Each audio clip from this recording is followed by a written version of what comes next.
नमस्कार, मैं हूं राजमोहन तिवारी और आप जुड़ चुके हैं लाइव बिहार के साथ।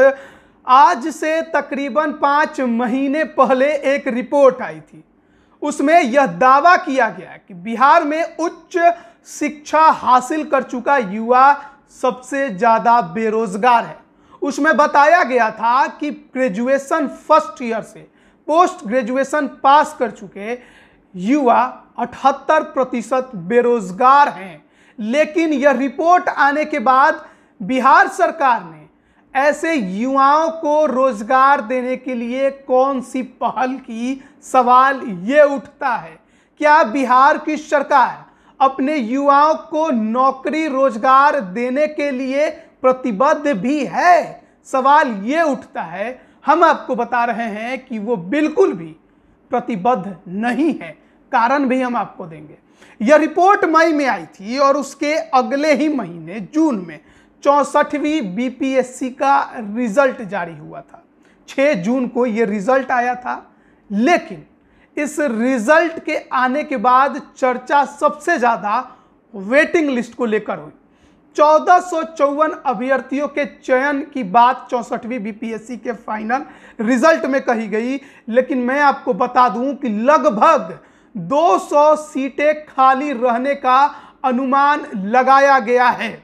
और इसी को लेकर राष्ट्रीय पिछड़ा वर्ग आयोग ने बीपीएससी को सितंबर के महीने में एक पत्र लिखा और पत्र लिखकर कहा कि आखिरकार बीपीएससी ने 64वीं बीपीएससी के रिजल्ट के साथ वेटिंग लिस्ट जारी क्यों नहीं की, जबकि तमाम भर्ती एजेंसियां वेटिंग लिस्ट जारी करती हैं। ये एक सामान्य प्रक्रिया है। यहां तक कि यूपीएससी भी वेटिंग लिस्ट जारी करती है।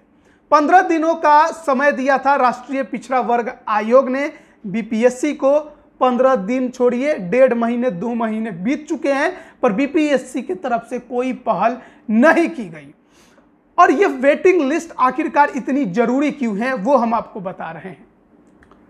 वेटिंग लिस्ट जरूरी इसलिए है क्योंकि जितने भी अभ्यर्थी सेलेक्ट होते हैं भर्ती परीक्षा के माध्यम से, उनमें से कई ऐसे अभ्यर्थी होते हैं जो बाद में कहीं और सेलेक्ट हो जाते हैं, किसी और बड़े पोस्ट पर चले जाते हैं, तो वो अपना स्थान छोड़ देते हैं, यानी वो ज्वाइनिंग नहीं करते हैं। ऐसे कई अभ्यर्थियों के नाम भी हम आपको बताना चाहेंगे। 64वीं बीपीएससी के टॉपर ओम प्रकाश गुप्ता एसडीएम बने थे 64वीं बीपीएससी में, लेकिन यूपीएससी की परीक्षा उन्होंने क्लियर कर ली है 2020 की। हाल ही में रिजल्ट आया था और अब वो उनका चयन आईपीएस में हो गया है। ऐसे में अब उनके पद खाली रहने के अनुमान है।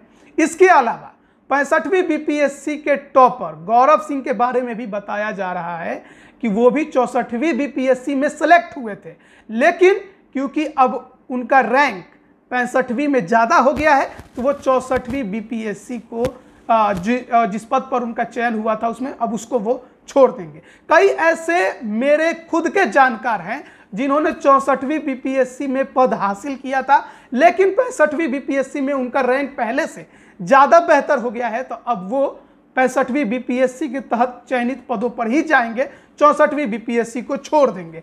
सोचिए कि कितने पद खाली रहेंगे। और 64वीं बीपीएससी के रिजल्ट के बाद ही कई ऐसे खबरें हमारे सामने आई थी जिसमें ये पता चला था कि कट ऑफ के बराबर मार्क्स आने के बाद भी उनका चयन नहीं हो पाया, उन्हें पोस्ट नहीं मिल पाया। सोचिए बीपीएससी की परीक्षा कितनी कठिन है, कितना त्याग करना पड़ता है एक अभ्यर्थी को। अपने घर से दूर रहता है, पीटी की परीक्षा पास करता है, फिर मेंस की परीक्षा पास करता है, फिर इंटरव्यू में जाता है, कट ऑफ के बराबर मार्क्स लेकर आता है, लेकिन उसके बाद भी उसका चयन नहीं हो पाता है कुछ नियमों के कारण। ऐसे में बाद में कई ऐसे अभ्यर्थी हैं जो छोड़ देते हैं अपना पद। तो क्या वेटिंग लिस्ट का प्रावधान नहीं होना चाहिए बीपीएससी में? आखिरकार बीपीएससी वेटिंग लिस्ट के प्रावधान को लेकर इतना निराश अभ्यर्थियों को क्यों कर रहा है? अगर 20 अभ्यर्थियों को भी वेटिंग लिस्ट के तहत नौकरी मिलती है तो सोचिए 20 अभ्यर्थी बेरोजगारी के दंश से बचेंगे। इसके अलावा उनके परिवार की आर्थिक स्थिति भी समृद्ध होगी। लेकिन बीपीएससी का साफ तौर पर अभी कोई भी बयान नहीं आता है कि वो वेटिंग लिस्ट जारी करेगा या नहीं करेगा। जो सोर्सेस से खबर है उसके अनुसार सामान्य प्रशासन विभाग जब तक बीपीएससी को निर्देश नहीं देता है वेटिंग लिस्ट जारी करने का, तब तक बीपीएससी वेटिंग लिस्ट जारी नहीं करेगा।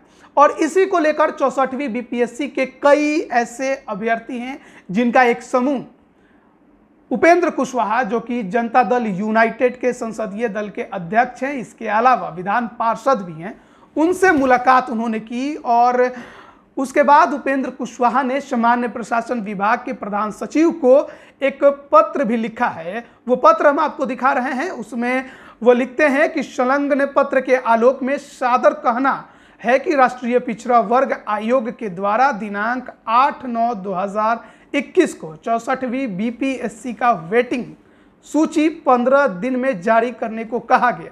इसके बावजूद अब तक जारी नहीं हो पाया है।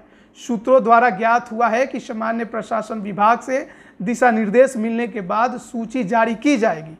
आपसे सादर पूर्वक आग्रह होगा कि छात्रों के बेहतर भविष्य को देखते हुए नियमानुकूल उचित दिशा निर्देश देने की कृपा चाहेंगे। ये उपेंद्र कुशवाहा का पत्र है जो कि उन्होंने सामान्य प्रशासन विभाग के प्रधान सचिव को लिखा है। वो कहते हैं कि राष्ट्रीय पिछड़ा वर्ग आयोग ने यह कहा था कि वेटिंग लिस्ट जारी किया जाए। ऐसे में आपके निर्देश नहीं देने के वजह से बीपीएससी वेटिंग लिस्ट जारी नहीं कर रहा है, तो आप जो नियम है उसके तहत बीपीएससी को दिशा निर्देश जरूर दें। आखिरकार सामान्य प्रशासन विभाग दिशा निर्देश क्यों नहीं दे रहा है, और क्या बिहार के मुख्यमंत्री इसको अब तक ध्यान में नहीं ले रहे हैं? क्या उन्हें संज्ञान में नहीं लेना चाहिए था कि बीपीएससी वेटिंग लिस्ट आखिर क्यों नहीं जारी कर रहा है?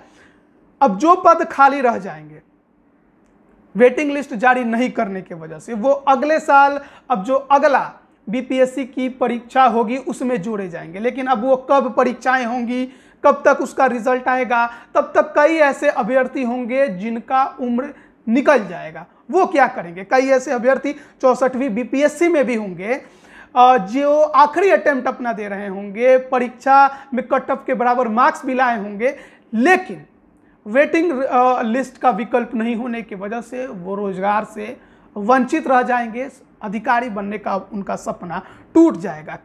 कई ऐसे अभ्यर्थियों से हमारी बातचीत लगातार होती रहती है। कल रात को भी हमारी बातचीत हुई। उन्होंने कहा हम लोग अभी मानसिक अवसाद से गुजर रहे हैं, आप समझ नहीं सकते हैं कि हमारे पे क्या बीत रही है। कट ऑफ से ज़्यादा मार्क्स लेकर आते हैं, फिर भी चयन नहीं हो पाता है थोड़े बहुत कारणों की वजह से। और उसके बावजूद जब हमें पता चलता है कि इतने सीटें खाली रह गईं और हमें नौकरी नहीं मिली, तो सोचिए हमारे पर क्या बीतती है। तो ऐसे में बीपीएससी के अध्यक्ष से भी हमारी अनुरोध है कि वो इनकी मांगों को सुने, और बीपीएससी के जो अध्यक्ष हैं, जो सदस्य हैं, वो सितंबर के महीने में यूपीएससी की कार्य प्रणाली को समझने दिल्ली भी गए थे कि आवेदन लेने की प्रक्रिया और रिजल्ट जारी करने की प्रक्रिया की कार्य प्रणाली यूपीएससी की क्या है। तो क्या उन्होंने यूपीएससी से यह नहीं सीखा कि वेटिंग लिस्ट जारी किया जाए? इस बार 2020 की जो यूपीएससी का रिजल्ट आया है उसमें 150 अभ्यर्थियों को वेटिंग लिस्ट में रखा गया है। यानी कोई भी अभ्यर्थी अगर सीट खाली छोड़ता है तो उसके जगह पर इन वेटिंग लिस्ट के अभ्यर्थियों को उसमें वो जगह दी जाएगी। तो ऐसे में बीपीएससी को ये जरूरी है कि वो अभ्यर्थियों की इन मांगों पर ध्यान दे। मुख्यमंत्री से भी अनुरोध है कि वो इसको जरूरी है कि संज्ञान में ले। सामान्य प्रशासन विभाग भी इसे अति महत्वपूर्ण समझते हुए इस पर जरूर दिशा निर्देश जारी करे। ये अभ्यर्थियों की मांग है और हमारे तरफ से भी उनसे अनुरोध है कि ये बहुत ही ज़्यादा जरूरी है कि आखिर पढ़ा लिखा युवा जिसने इतनी कड़ी मेहनत करके इंटरव्यू तक पहुंचा, कट ऑफ के बराबर मार्क्स भी लाया और उसका सिलेक्शन नहीं हो पाया, और उसके बावजूद जब सीट खाली रह जाती है तो ये निश्चित तौर पर निराशाजनक है एक अभ्यर्थी के लिए और समय की बर्बादी है।